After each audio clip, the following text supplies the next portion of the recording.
하나님의 말씀 보시겠습니다. 하나님의 말씀은 누가복음 8장 26절부터 39절의 말씀입니다. 누가복음 8장 26절부터 39절의 말씀입니다. 제가 하나님의 말씀을 봉독합니다.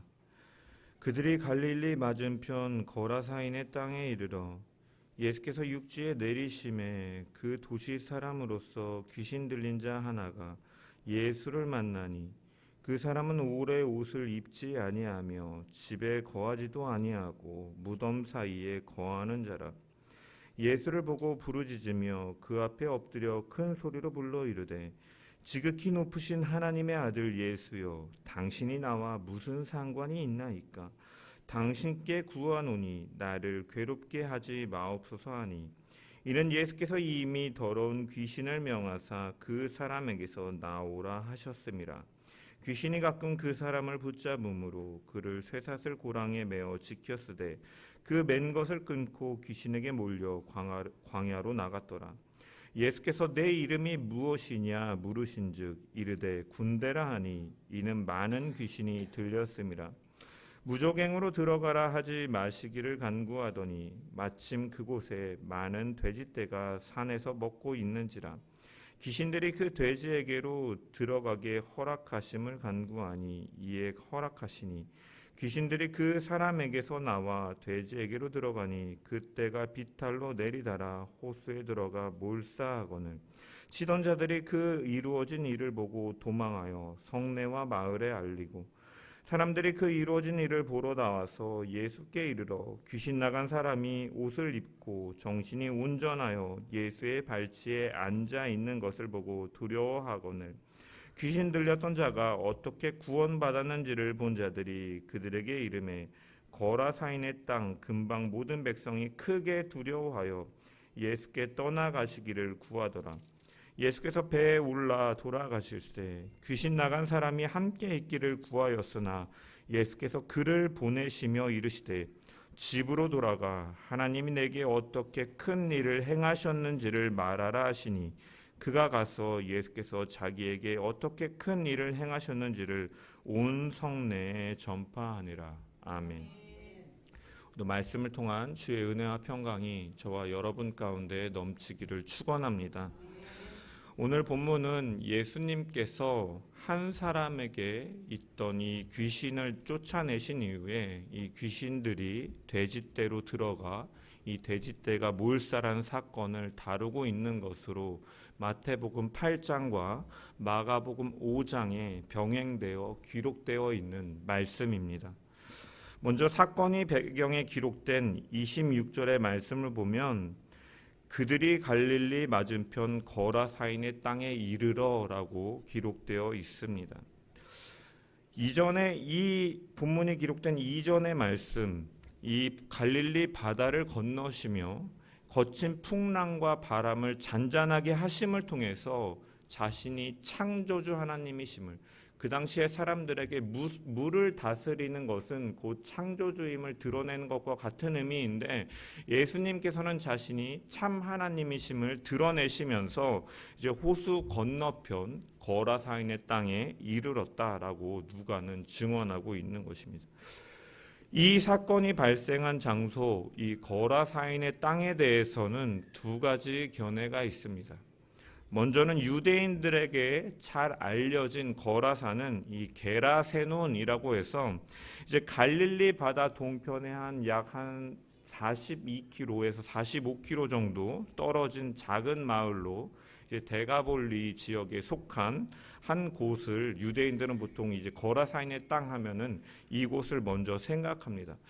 하지만 이곳은 말씀드린 것처럼 실질적으로 갈릴리 호수와 상당히 많은 거리가 떨어져 있기 때문에 본문에 해당하는 장소로 보기에는 어려움이 있습니다.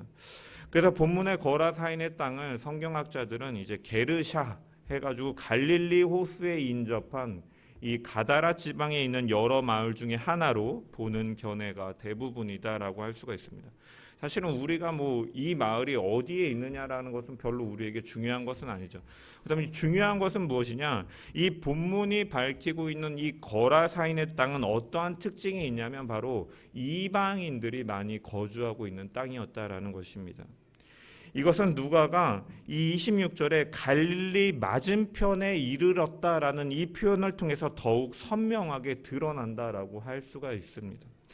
예수님 당시에는 이 갈릴리 호수를 기점으로 해서 이방인의 땅과 유대인들의 땅이 나눠져 있었고, 이 성경의 기자들은 이 호수를 기점으로 해서 갈라지고 있는 이 이방인의 땅이라는 이 지역적인 특징을 묘사하는데 중점을 두면서 이렇게 갈릴리 맞은편이다라고 기록하고 있기 때문에 이 거라사인의 땅은 곧 이방인들의 땅이었다라는 것이 중요하다라는 것입니다.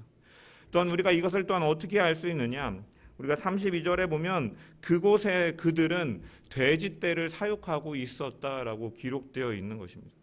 여러분, 돼지는 구약의 이 하나님께서 주신 율법 가운데 이 정결법 중에 정결법에 의거해서 이제 굽이 갈라졌으나 되새김질을 하지 않는 동물은 부정한 것으로, 부정한 짐승으로 여겨졌기 때문에 유대인들에게 있어 돼지는 부정한 것으로 여겨졌고 접촉하지 않는 짐승이었습니다. 그래서 탈무드에서 보면은 유대인들의 지혜를 다루는 탈무드에서 보면 돼지를 기르는 자에게는 저주가 있으리라라는 말이 있을 정도로 유대인들에게는 멀리하는 짐승이었다라는 것입니다. 이런 돼지를 때로 사육하고 있었다라는 것은 이 지역이 바로 이방인들이 거주하는 지역이었음을 우리는 확인해 볼 수 있는 것이고, 이방인들은 율법의 영향을 받지 않고 그들에게 있어서 돼지는 오늘날과 같이 오늘 현대 사회 사람들이 삼겹살을 엄청 좋아하는 것처럼 이 식생활에 있어서 매우 중요한 위치를 차지하는 짐승이었고, 그렇기 때문에 또한 경제적으로도 가치 높은 짐승이었던 것입니다. 따라서 거라사인의 땅으로 예수님께서 가셨다라는 것의 의미는요, 예수님께서 이방인들의 사회, 이방인들의 땅에 들어가신 것을 의미한다라는 것입니다. 이것은 무엇을 내포하고 있냐면 바로 주님의 마음 가운데 이방인도 예외 없이 자신이 참 하나님이심을 드러내기 위해서, 그곳에서 하나님 나라를 선포하시기 위해서, 구원의 길을 보여주시기 위해서 그 주님의 여정이었음을 우리는 26절의 이 서론에서 우리는 분명히 발견할 수가 있다라는 것입니다. 이처럼 주님의 사랑에는 이방인도 포함되어 있는 이 예외가 없는 인류를 향한 주님의 사랑이었다라는 것입니다. 하나님께서 아브라함을 부르실 때 창세기 12장에 땅의 모든 족속이 너로 말미암아 복을 얻을 것이다라고 말씀하셨는데, 그 약속의 말씀이 아브라함의 계보를 통해서 오신 예수 그리스도로 인해 성취된 일임을 보여주는 것이고, 그 은혜 속에 유대인이 아닌 이방인들이었던 우리 역시도 하나님의 은혜로 말미암아서 자녀가 되는 권세를 누리게 되었음을 성경은 오늘의 본문에서도 우리에게 드러내고 있다라는 것입니다. 이처럼 우리는 이방인이었던 자들이지만 주님의 마음 가운데는 우리를 향한 하나님의 사랑과 긍휼이 담겨 있음을 기억하며 그 은혜 속에서 바로 우리가 하나님의 자녀가 된 것을 기억하며 감사하는 저와 여러분 되시기를 소망합니다. 예수님께서 그 땅에 들어가셨을 때 이제 한 사람을 만나게 되었다라고 누가는 증언하고 있습니다. 우리 27절의 말씀을 한번 같이 읽어보겠습니다. 시작.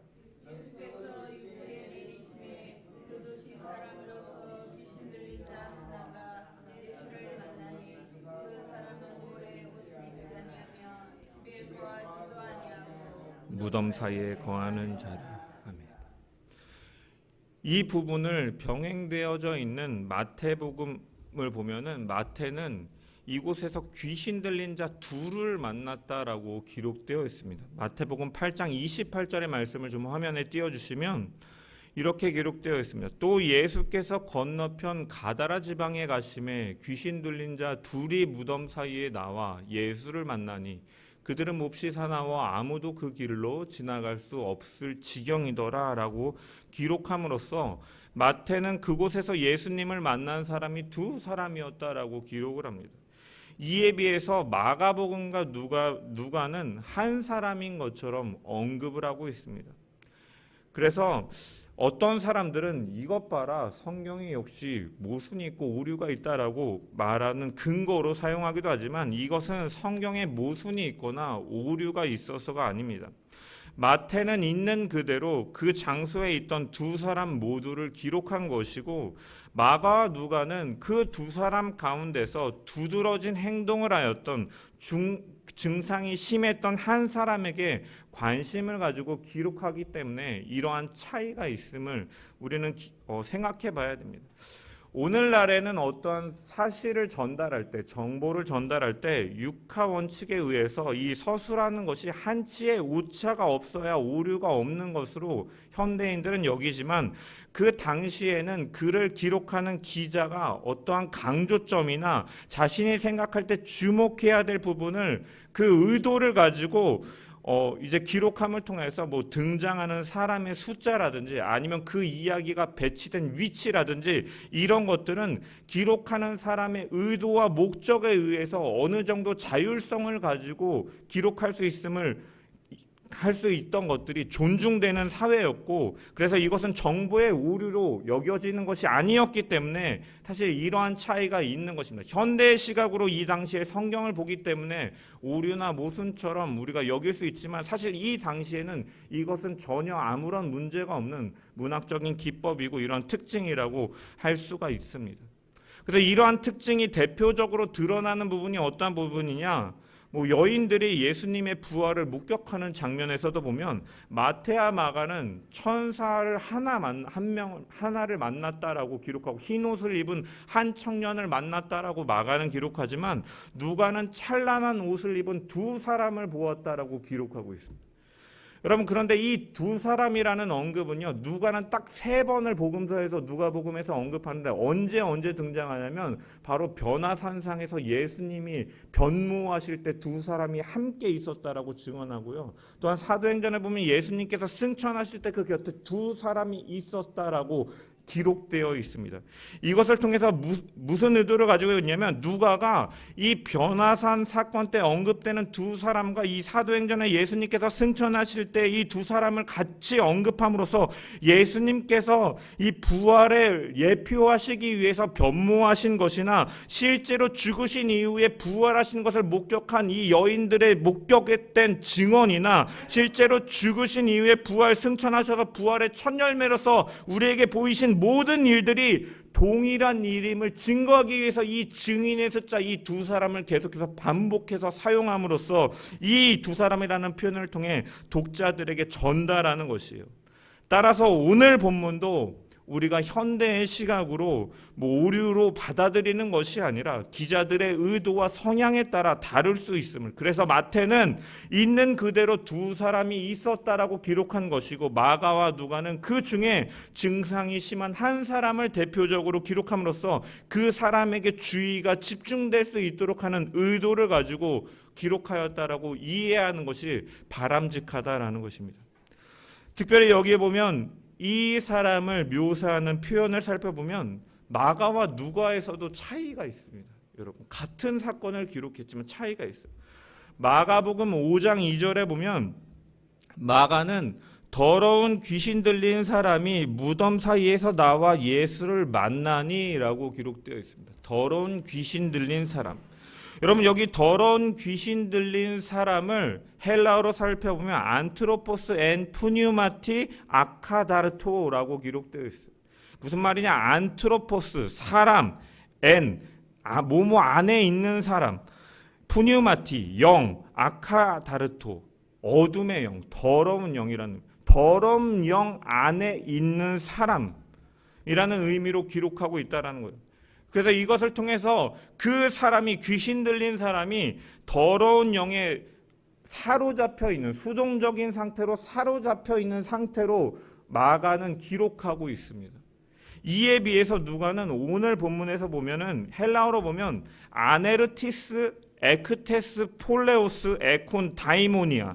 무슨 말이냐면 아네르티스는 아네르, 사람, 티스는 한 사람, 어떠한 사람이냐? 에크테스 폴레오스는 도시로부터 나온 사람, 그리고 에코는 소유하고 있는 사람. 무엇을? 다이모니아는 귀신들을 소유하고 있는 사람, 도시로부터 나온 귀신들을 소유하고 있는 한 남자라고 누가는 기록하고 있는 것입니다.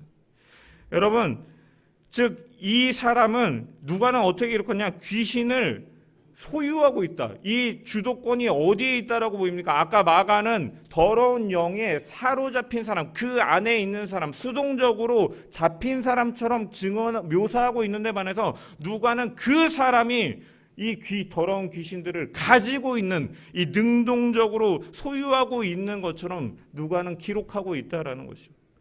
여러분, 누가복음에서 이러한 표현은요, 이 어둠의 영에 속하게 되는 사람의 원인 가운데 이 사람의 의지에도 원인이 있음을 분명하게 우리에게 교훈해주고 있다라는 것입니다.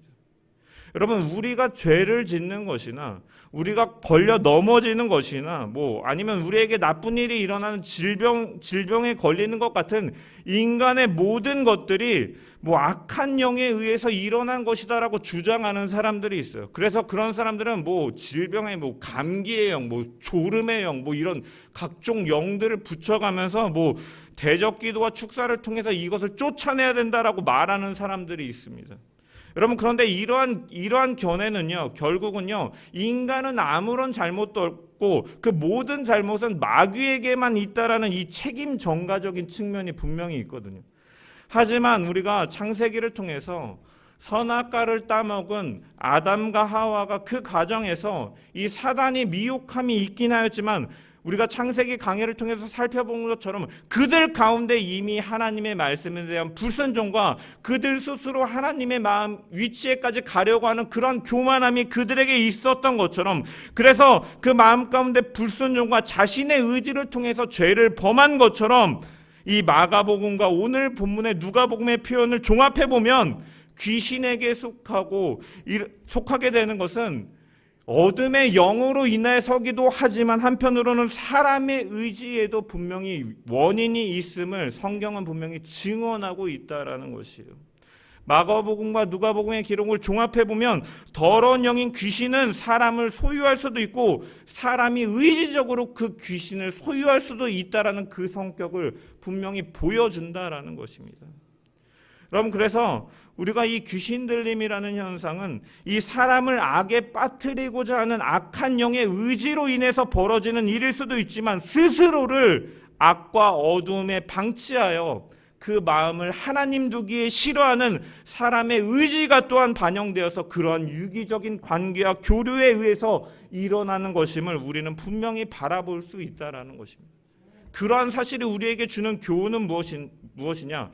하나님의 영이 거하는 성도는 악한 영이 우리의 주인이 될 수는 없지만 우리를 넘어뜨리고 실족시키려 하는 관계를 버리는, 미혹을 버리는 이 마귀는 분명히 우리 가운데 영향력을 끼치려 하기 때문에 우리는 성령의 인도하심 속에서 우리의 삶은 경건과 거룩으로 지켜나가기 위해 우리는 우리 스스로도 의지적으로 늘 부단하게 노력을 해야 된다는 거예요. 성령의 인도하심에 우리는 늘 자발적으로 또한 의지적으로 순종함으로 나아가야 됨을 성경을 통해 오늘 본문을 통해서 우리는 또한 발견할 수가 있다는 것이에요.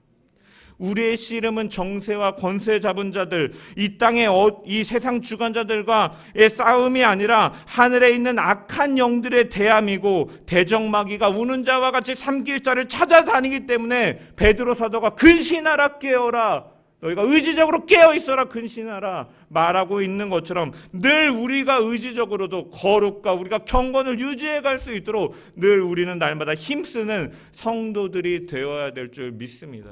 그래서 우리가 때론 넘어지는 것이 무조건 마귀의 탓으로만 우리가 할 수 없는 것이 우리 가운데 그러한 것을 추구하고 우리가 그것을 의지적으로 쫓아가려고 하는 그러한 죄악된 본성이 남아있기 때문임을 우리가 기억하면서 늘 우리는 또한 스스로의 의지 속에서 우리는 늘 경건과 거룩을 이뤄나가기 위해 늘 부단히 깨어 힘써야 되는 성도들이 되기를 주님의 이름으로 간절히 축원합니다. 계속해서 27절의 말씀을 보면 이 사람은 오래 옷을 입지 아니하며 집에 거하지도 아니하고 무덤 사이에 거하는 자다라고 언급하고 있습니다.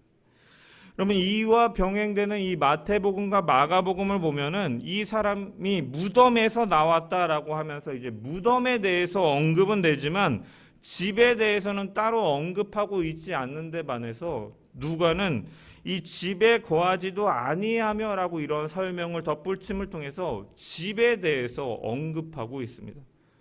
여러분, 이것은 누가가 이제 의도적으로 표현했음을 우리는 발견할 수가 있는 거예요. 대조함을 통해서. 여러분, 이것은 누가는요, 이 마태와 마가는 그 당시 귀신 들린 자의 형편이 어떠했는지를 묘사하는 성격을 가지고 그가 무덤에서 나왔다라고 표현하는 데 그쳤다면, 누가는 그가 악한 영과 함께함을 통해서 집에 거하지도 못하였다, 가정과 사회라는 울타리 속에 있지 못하고 쫓겨나 불행한 삶을 살았던 자였다라는 그의 형편까지도, 그의 처지까지도 묘사하려는 의도 속에서 누가는 집에 거하지도 아니하였다라고 기록하고 있는 것입니다.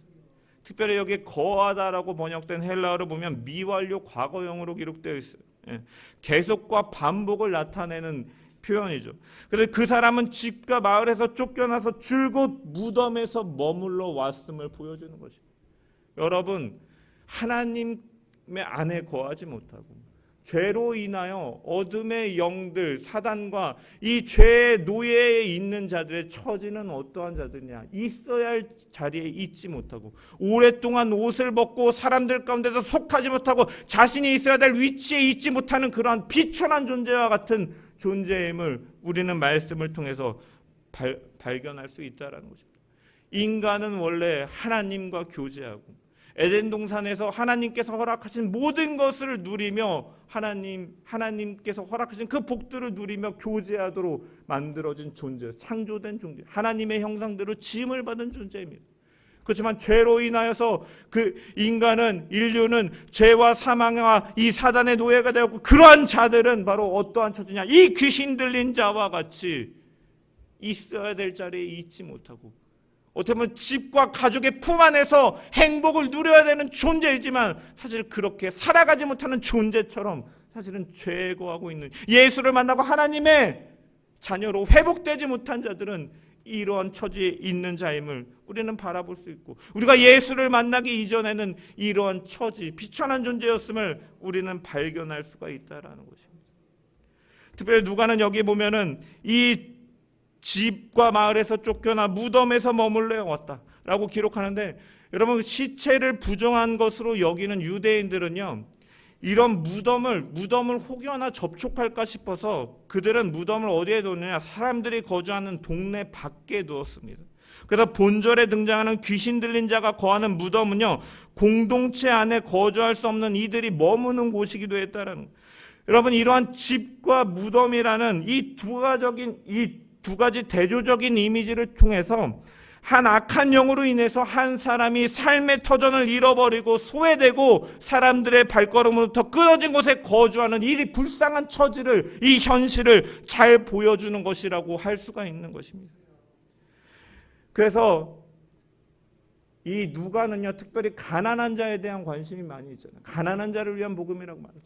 그래서 마태는 심팔복에 대해서도 심령이 가난한 자다라고 표현하고 있는데 반해서 마가는 이런 이 현실적인 가난까지도 포함해서 가난한 자는 복이 있다라고 말하는 것을 통해서 이처럼 소외된 자에 대한 관심을 갖고 있는 누가는 집이라는 단어를 언급함으로써 이 소외된 자들, 이 귀신 들림으로 인해서 집과 공동체 가운데 있지 못하고 소외된 이러한 가난한 자를 위해서, 무리로부터 떨어져 있는 소외된 자를 위해서, 외로운 자를 위해서 복음을 전하러 오신 예수 그리스도가 그에게 찾아가셨고 그를 구원하셨다라는 이러한 복음의 확실한 메시지를 더 선명하게 이 집이라는 언급을 통해서 드러내고 있다라는 사실입니다.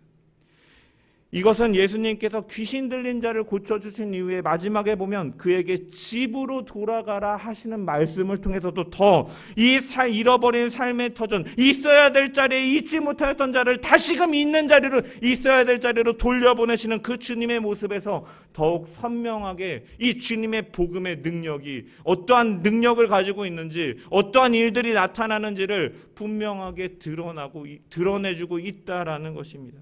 주님은 어떠한 자를 위해 오셨습니까? 이 땅에서 소외된 자를 위해 오셨다라는 거예요. 약하고 외로운 자들을 위해 오셨다라는 것입니다. 하나님 안에서 복을 누리며 행복하고 하나님의 형상대로 지음을 받은 그러한 영장과 같은 그런 인간의 모습으로 살아야 되지만 죄로 인하여 타락하고 비천하고 사망의 길로 걸어갈 수 없는 그런 비천한 존재를 위해서 주님은 외면하지 않고 오신 분이시다라는 것을 오늘 본문을 통해서 볼 수가 있다라는 것입니다. 귀신 들림으로 인해서 가정에 있지 못하고 공동체 속에 있지 못하는 그런 외롭고 소외된 자를 위해서 주님은 찾아가셨던 것입니다. 그리고 그가 요청하기 이전에 이미 주님은 그에게서 나갈 것을 명령하셨던 것이에요. 여러분, 예수님의 사역은 이러한 것입니다. 우리에게 주어진 복음이라는 것은 이러한 것이에요.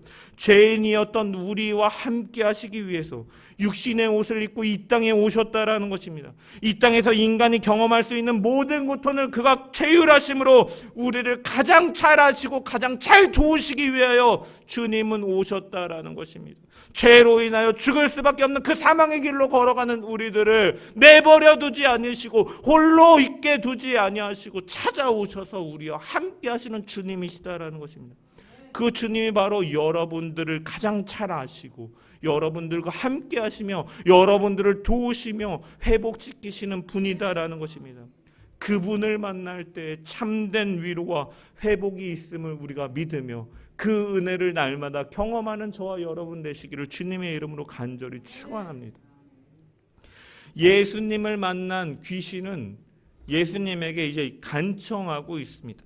우리 28절의 말씀을 한번 읽어보겠습니다. 시작.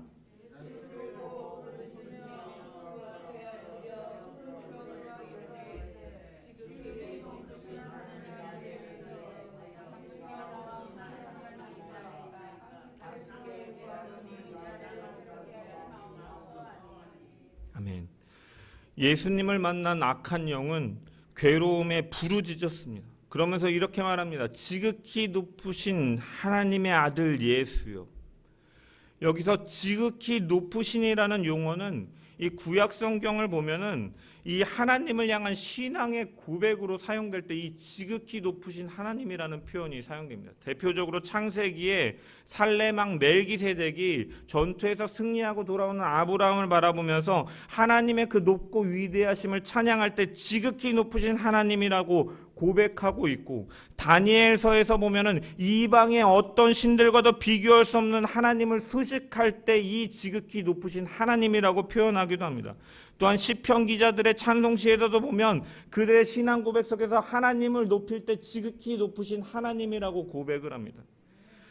그런데 여기서 하나님을 향한 신앙 고백적인 언어가 이 하나님을 대적하는 멸망을 당할 운명에 처해 있는 악한 영들의 입에서 나오고 있다는 것입니다. 여러분, 이것은 무엇이냐? 그들 역시도 이것 하나님의 존재는 부정할 수 없는 지극히 높으신 참 하나님이시라는 것을 증언하는 것이고, 예수 그리스도가 바로 그분의 아들이심을 그 사실을 더욱 확실히 하는 확증이 되는 것이기도 합니다. 영적으로 무지하였던 종교 지도자들은 예수님을 참 하나님으로 바라보지 않았고 그를 존귀하게 여기지도 않았고 두렵고 떨림으로 섬기지 않았지만, 귀신 들린 자는 귀신의 지식으로 예수를 바로 알아보고 그 앞에서 몹시 두려워하고 떨었다라는 사실인 것입니다. 이처럼 예수 그리스도는 참 하나님이심을 이 마귀를 통해 사단을 통해서 귀신을 통해서도 분명히 드러나고 있다라는 것입니다. 또한 한편으로는 귀신 들린 자가 이러한 칭호를 사용했다고 해서 귀신이 진정으로 하나님을 그렇다고 해서 경외하거나 높이는 존재로 존재로서 그렇게 표현한 것은 아니다라는 것입니다. 사단은 이름에서 드러나는 것처럼 하나님을 대적하는 자예요. 어둠의 영들은 하나님을 대적하는 존재들입니다. 그렇기 때문에 그들의 입에서 나오는 이것은 실제적으로 하나님을 높이기 위해서 그들이 하는 표현은 아니었다라는 것을 또한 우리가 생각해 봐야 되는 것이죠. 그래서 당시에 기록된 문헌들을 살펴보면 이 귀신들을 축기를 하는 이 사람의 능력을 약화시키기 위해서, 사역을 방해하기 위해서 상대의 신분과 정체를 밝혀내고나 하는 일들이 벌어졌음을 그 당시의 문헌들을 통해서 볼 수가 있어요. 그래서 이 한국 영화에서도 뭐 검은 사제들이라고 이제 뭐 구마 사제들이 이제 막 테마 의식을 하는 것을 다루는 영화가 있어서 제가 잠깐 봤는데, 막 이제 사단을 내어 쫓으려고 하니까 귀신이 너 옛날에 뭐 네가 어떠한 사람이었잖아 막 하면서 마음이 흔들리게 해가지고 막 그 사역을 약하게 하는 이러한 모습이 영화로도 그려지기도 하더라고요. 그런데 이처럼 귀신이 예수님의 정체, 신분을 밝히려고 하는 이유는 무엇이냐면, 예수님께서 복음서에서 보면은 예수님께서 아직 자신을 나타낼 때가 드러나지 않았다라고 계속적으로 밝히시는 것처럼, 신분을 아직 예수님께서 십자가를 지실 때가 아직 이르지 않았기 때문에 자신의 신분을 아직은 확실하게 드러내고 있지 않은 상황 속에서 귀신 들린 자의 고백은 무엇이냐? 이 의도에 있어서는 예수님의 이 구속사역을 방해하기 위한 교활한 책략으로서 이 지극히 높으신 하나님의 아들이시여라고 말하면서 예수님의 정체를 밝히면서 그를 흔들기 위해 고백하고 있다는 것입니다. 그러면서 귀신 들린 자 속에서 역사하는 귀신은 예수님에게 뭐라고 말합니까? 당신이 나와 무슨 상관이 있나이까? 당신은 나를 괴롭게 하지 마옵소서라고 요청을 하고 있습니다. 당신이 나와 무슨 상관이 있나이까를 직역해보면 당신은 우리에게 무엇을 원하십니까? 라는 의미로 해석할 수 있습니다.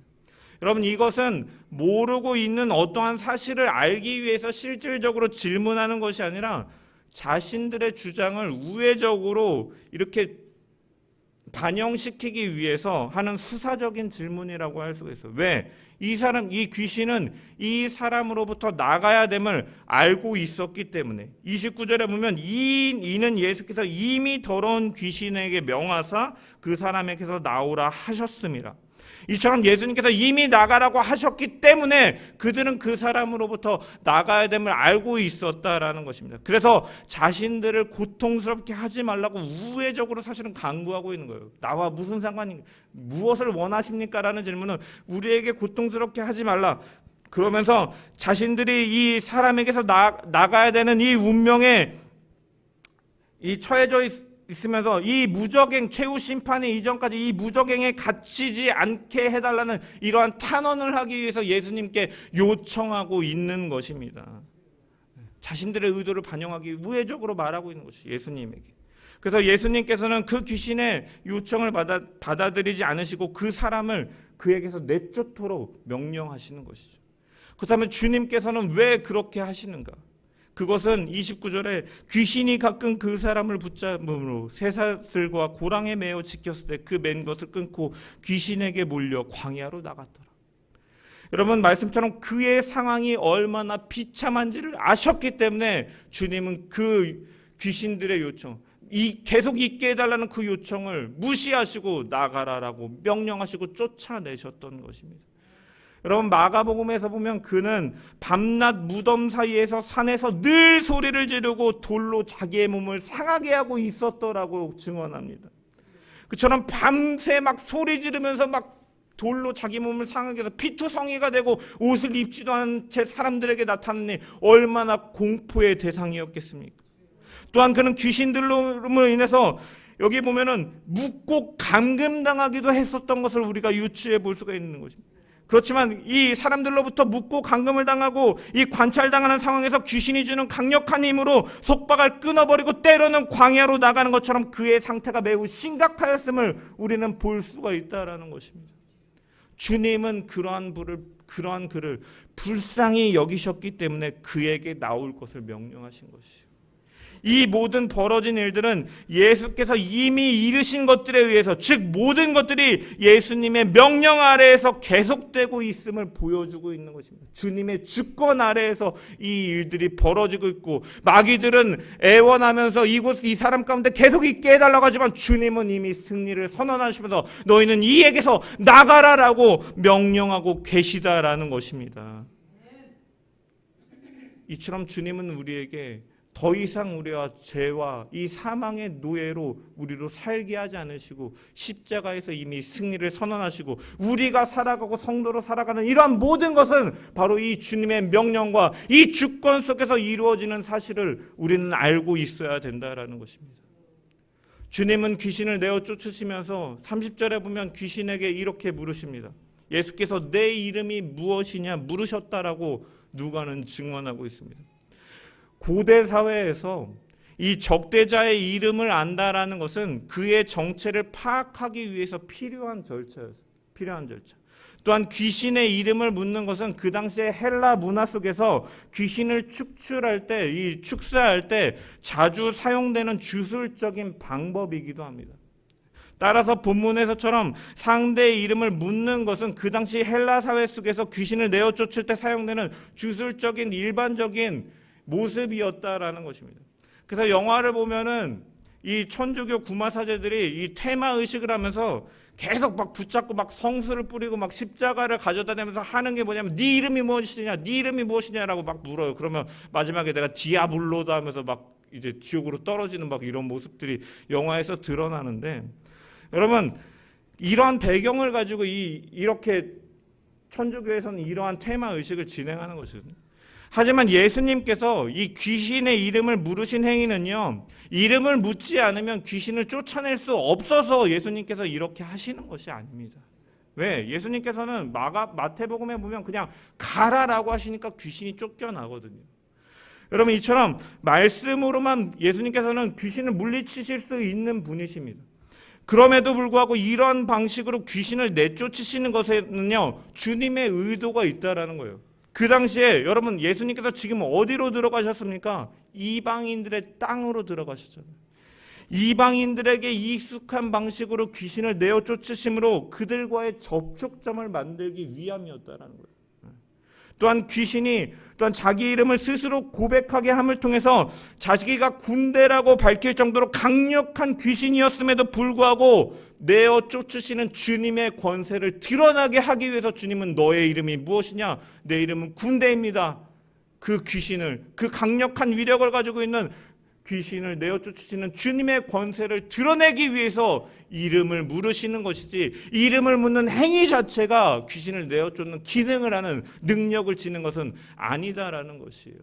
이방인들에게 익숙한 모습으로 자신이 귀신을 내어 쫓는 권세가 있는 분임을 드러내기 위해서 예수님께서 하신 행동이고, 그 예수님의 권세는 이러한 강력한 귀신조차도 내어 쫓을 수 있는 이 참 하나님이심을 드러내기 위해서 주님께서는 질문을 하고 계신 것이지, 이 이름을 묻는 행위 자체에 어떠한 특별한 능력이 있어서는 아니다라는 것입니다. 여러분 이 귀신은 이 주님의 질문에 자신의 이름을 군대다라고 밝히고 있습니다.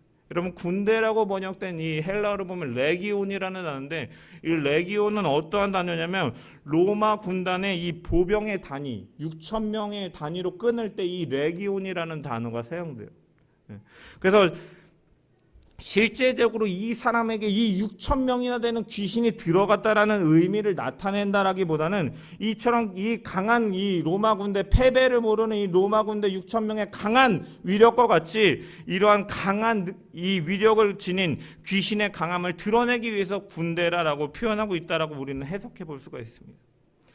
여러분 그리고 이어서 귀신은 자기의 이름을 밝힌 이후에 31절부터 32절에 보면 이렇게 요청합니다. 무적행으로 들어가라 하지 마시기를 간구하더니 마침 그곳에 많은 돼지떼가 산에서 먹고 있는지라 귀신들이 그 돼지에게로 들어가게 허락하심을 간구하니 이에 허락하시니라고 기록되어 있습니다. 자신의 이름을 밝히면서 자신들을 무적행으로 보내지 말 것과 돼지에게로 들어가게 해달라고 주님께 요청하고 있습니다. 여기서 말하는 무적행은요, 이제 무슨 의미냐면 이 바닥이 없는 곳이다라는 의미를 가지고 있어요. 바닥이 없는 곳. 밑바닥이 없다라는 것은 절망의 나락으로 끊임없이 떨어지는 공포스러운 공간을 의미하는 것이죠. 우리가 인간이 본능적으로도 끝이 보이지 않는 까마득한 이런 절벽 위에서 아래를 살펴보면 두려움을 이렇게 느끼는 것처럼 사실은 공포스러운 공간이에요. 그래서 성경을 보면 이곳은 이처럼 귀신들마저 두려워하는 공간으로, 세계로 묘사되고 있는데, 여러분, 이곳은 최후 심판이 있기 전까지 멸망받을 짐승 곧 사단의 세력이 일시적으로 거하는 공간으로 요한계시록에는 묘사하고 있다는 거예요. 여러분, 그곳에 보내지 말도록 귀신이 간청하고 있다는 것은요, 귀신은 그 무적행의 고통이 얼마나 고통스러운지를 이미 알고 있다는 것의 반증이기도 하다는 것입니다. 여러분, 여기서 우리는 중요한 성경의 교훈과 진리를 발견할 수가 있어요.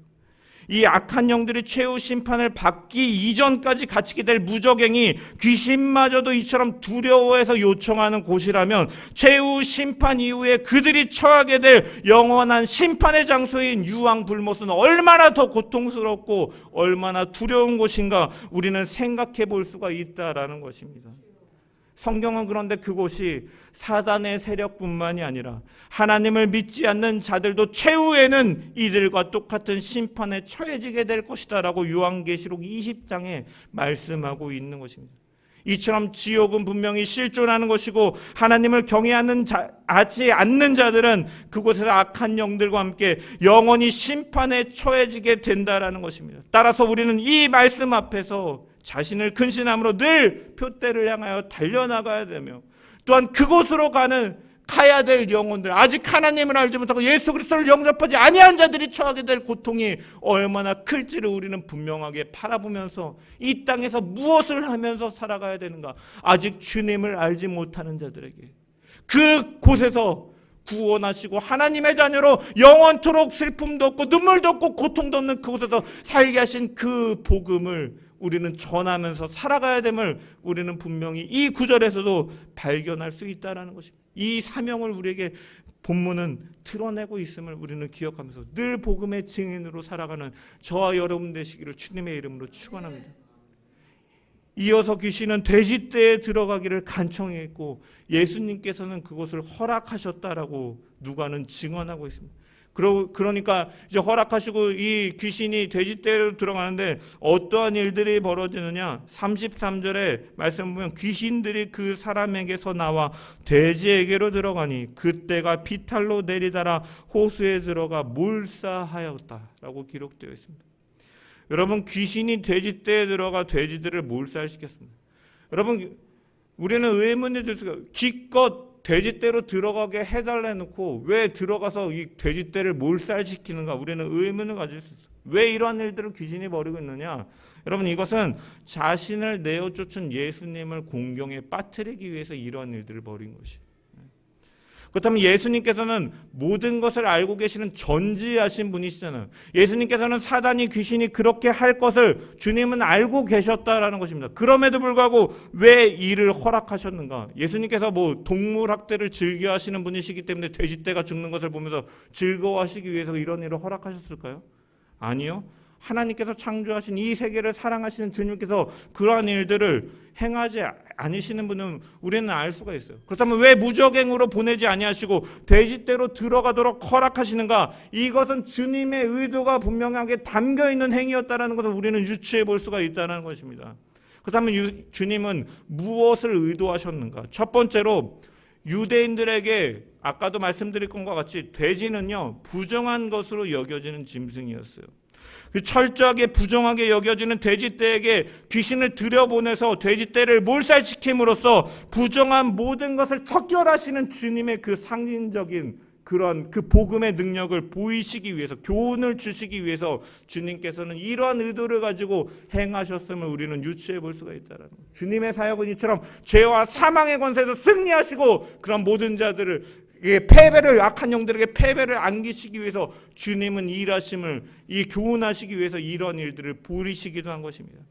두 번째로는 귀신이 예수님을 향해 명령한 것이 아니고 예수님에게 자신들이 돼지떼로 들어가도록 명령해 줄 것을 간청함을 통해서 돼지떼에게로 들어가거나 들어가지 못하는 주권이 누구에게 있다? 바로 예수님에게 있음을 드러나게 하시기 위해서 이 일들을 행하셨다는 거예요. 귀신 스스로가 이러한 일들을 결정해서 하는 것이 아니라 주님의 주권 가운데서 이러한 일들이 벌어지고 있음을, 그래서 악한 영들과 권세 잡은 자들이 이 세상에서 위력을 떨치고 그들 마음대로 하는 것 같지만 결국 그들 역시도 하나님의 심판과 주권 아래에 있고 그들은 영원토록 명명받을 존재라는 사실을 주님은 드러내시기 위해서 이러한 일들을 벌이신 것입니다. 마지막으로 예수님께서는 예수님이 구원하시는 한 영혼의 가치가 얼마나 큰 것인지를 알게 하시기 위해서 이 일을 벌이신 것입니다. 여러분, 본문에 나오는 수많은 돼지떼는요, 마가복음에 보면 그 돼지떼가 2,000마리 정도 되었다라고 기록되어 있어요.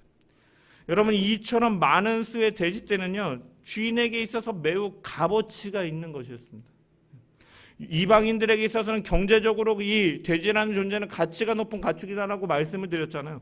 가치가 있는 동물이었다는. 하지만 예수님께서는 이러한 많은 수의 돼지떼를 몰살시키시면서까지 귀신 들린 사람에게 귀신을 내어 쫓으심을 통해서 이 한 영혼이 그 2,000마리나 되는 돼지보다 귀하다라는 것을 교훈하시기 위해서 이러한 일들을 벌이셨다는 거예요. 그래서 성경은 한 영혼이 천하보다 귀하다라고 말씀하고 계신 것이죠. 이처럼 주님의 마음은 한 영혼에게 있다는 것이죠. 그 무엇보다도 하나님께서 예정하시고 택하신 하나님의 백성을 소중히 여기시는 자다라는 것이죠. 이 세상에 많은 물질이라 할지라도 그것이 하나님께서 예배해 놓으신 한 영혼보다 우선될 수 없음을 분명하게 교훈하고 계시다라는 거예요. 비교할 수 없다라는 것입니다. 그 영혼의 가치가 무엇보다도 천하보다도 귀하다라고 말씀하신 거죠. 그런 마음으로 주님은 우리를 사랑하셨고, 그렇기 때문에 하늘의 모든 영광과 보좌를 버리시고 이 땅에 오셔서 십자가의 모든 고난과 그 피 흘리심으로 우리의 모든 죄를 사하셨던 것입니다. 왜? 우리를 그 어떤 것과도 비교할 수 없을 정도로 가치 있는 존재로 여기시고 사랑하셨기 때문입니다. 여러분, 옆 사람에게 말해봅시다. 당신은 돼지 2,000마리보다 가치 있는 사람입니다. 네. 우리가 지금 웃기게 조금 표현했지만 하나님은 여러분들과 그 무엇과도 비교할 수 없는 소중한 존재로 기억하고 여기시고 대하시고 구원하셨다라는 사실을 여러분들이 기억하면서 그 사랑을 받는 자로 날마다 감사하며 살아가는 저와 여러분 되시길 주님의 이름으로 축원합니다. 또한 주님의 이러한 이 돼지떼로 들어가게 하신 주님의 이러한 행위 속에서 우리는 사명자의 길을 가게 하시는 이 메시지를 발견할 수가 있는 것입니다.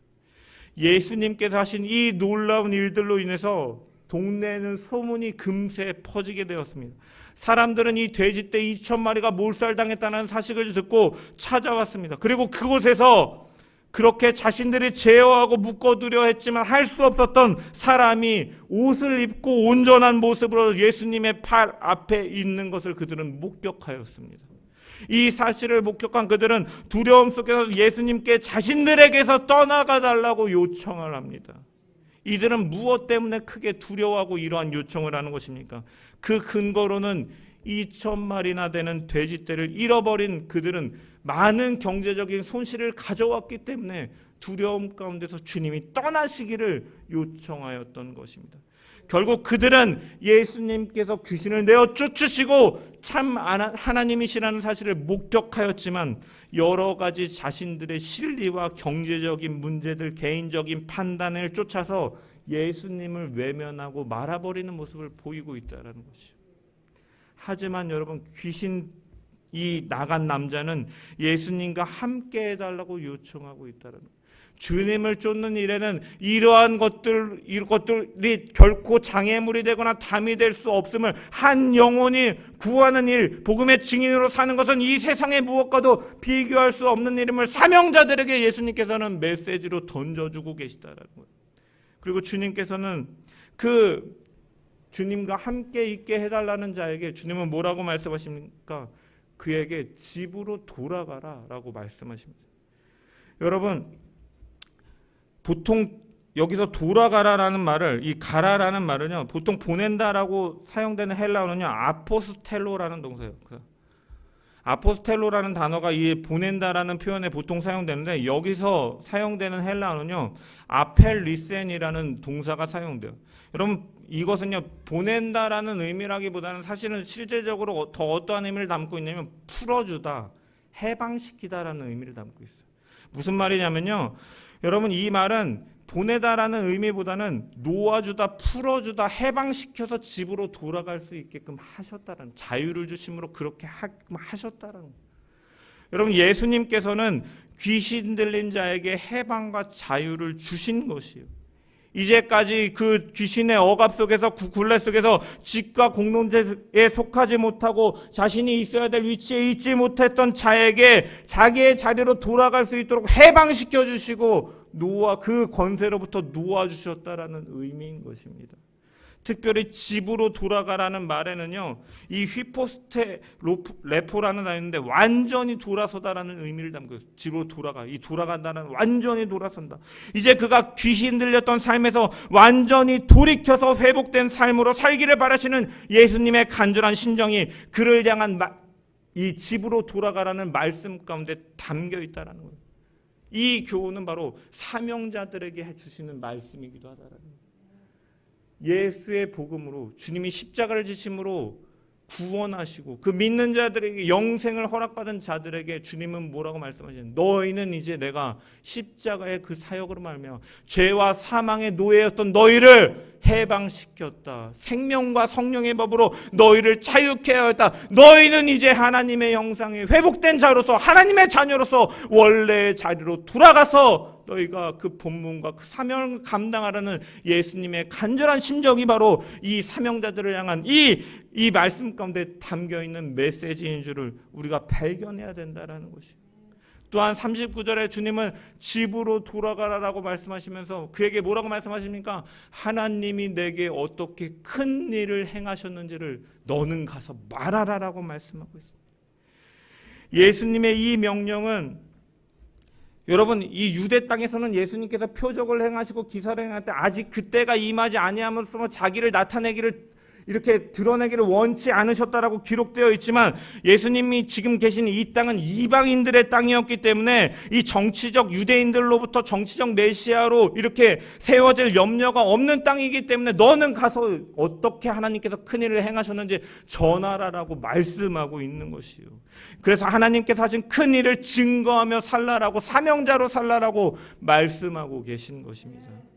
예수님께서는 귀신에게 사로잡혀 있던 자에게 자신을 찾아주셨고 삶의 터전을 잃어버린 그에게 집으로 돌아갈 수 있도록 회복시키셨고 고침받은 이후에 자신의 삶의 자리에서 삶의 진정한 의미를 붙들고 살아갈 수 있도록 사명을 그에게 제시해주고 계시다라는 것입니다.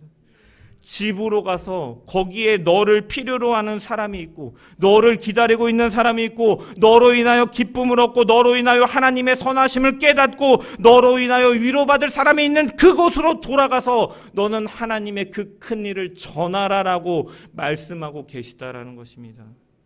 여러분 이 예수님의 집으로 돌아가 하나님이 너에게 행하실 그 큰 일을 어떻게 행하셨는지 말하라라는 이 명령은요 성도가 이 땅에서 오늘날 어떻게 살아가야 되는지 이 사명에 대해서 확실하게 제시해 주는 말씀이다라는 거예요.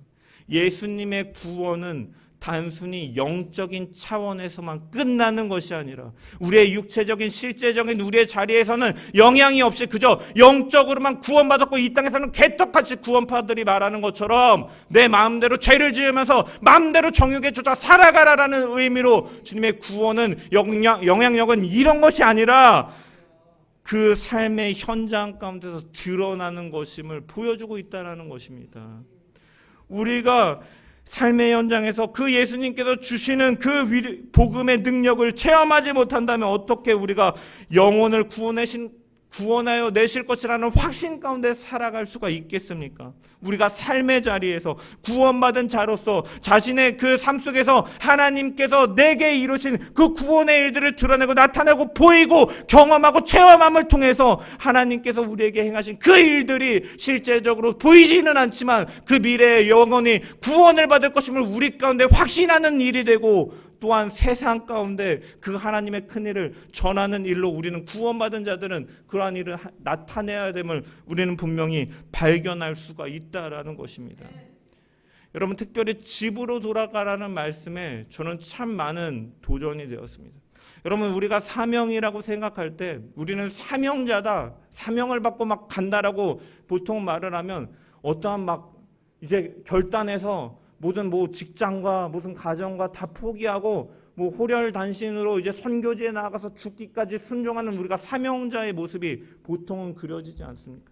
그런데 사실은 어떠한 자들에게는 그 자리를 떠나서 그렇게 선교사로 가게끔 명령하시기도 하지만 오늘 말씀에서도 보면 사명이라는 것은 또한 한편으로는 이처럼 있는 그 자리에서 집으로 돌아가 너가 있는 그 자리, 아버지로서, 어머니로서, 직장에서 일하는 근로자나 노동자나 아니면 사장이나 이러한 그곳에서 구원받은 자로서 살아가고 행동함을 통해서 그곳에서 하나님의 큰일을 드러내는 것을 주님께서는 원하시고 계시고, 그렇기 때문에 그것이 바로 우리의 사명이고, 오늘 그 자리를 그렇기 때문에 우리에게 허락하셨고, 그 자리에서 하나님의 자녀로 살아가도록 주님께서는 명령하고 계시다라는 사실을 우리는 분명히 기억하며 살아가야 될 줄 믿습니다. 구원을 통해 영생을 회복한 믿음의 자녀로서 늘 삶의 자리에서 늘 하나님께서 하신 그 큰일과 그 영광을 드러내며 살아가는 저와 여러분 되시기를 간절히 주님의 이름으로 축원합니다. 말씀을 마무리합니다. 귀신 들린 한 사람을 고치시고 회복케 하신 주님은 긍휼과 사랑이 많으신 분이셨습니다. 그의 사랑은 유대인에게만 국한된 것이 아니라 그의 구원의 능력은 이방인들을 향해서도 이 회복과 구원을 선포하셨고 참 하나님이심을 드러내셨고 구원의 길을 보여주신 줄 믿습니다. 오늘의 세상은 공중의 권세 잡은 자와 악한 세력이 승리하는 것처럼 우리의 눈에 당장은 그렇게 보일지라도 진정한 권세는 지극히 높으신 참 하나님의 아들 예수 그리스도께서 있으며 그분은 이미 십자가에서 승리를 선언하신 줄 믿습니다. 악한 영들은 최후 심판 이후에 영원한 유황불못에 떨어져 심판을 받을 것이고, 그날에 하나님을 경외하는 자들도 그곳에서 고통 가운데 심판을 받을 것입니다. 우리 믿는 자는, 구원받은 자는 이러한 사실들을 기억하면서 예수님께서 말씀하신 것처럼 삶의 자리에서 구원받은 자로서 회복을 선포하며 하나님께서 우리에게 하신 그 큰 일을 삶 속에서 드러내며 증거하며 살아감을 통해 하나님의 이 복음을 날마다 전하는 사명자로 살아가는 저와 여러분 되시기를 주님의 이름으로 간절히 축원합니다.